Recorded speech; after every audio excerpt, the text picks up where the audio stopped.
যে British empire পুরো পৃথিবী শাসন করত, তারাও একসময় কলকাতাকে ভয় পেতে শুরু করেছিল।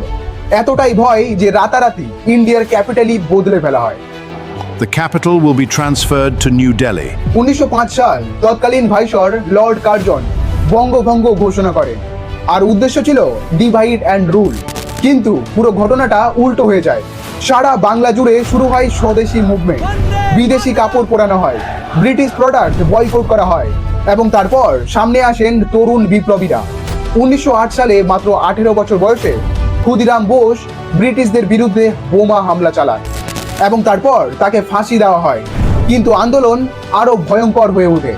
কলকাতার রাজনৈতিক পরিবেশ এতটাই উত্তপ্ত হয়ে গিয়েছিল যে ব্রিটিশ অফিসাররাও আতঙ্কিত হয়ে পড়েছিলেন। এবং তারপর 12 ডিসেম্বর 1911 সালে ঘোষণা করেন ইন্ডিয়ার ক্যাপিটাল কলকাতা থেকে সরিয়ে নিয়ে যাওয়া হবে নিউ দিল্লিতে। আর অনেকেই মনে করেন এটা শুধু একটা ডিসিশন ছিল না, এটা ছিল ব্রিটিশ এম্পায়ারের সবচেয়ে পলিটিক্যাল ভয়ের প্রকাশ।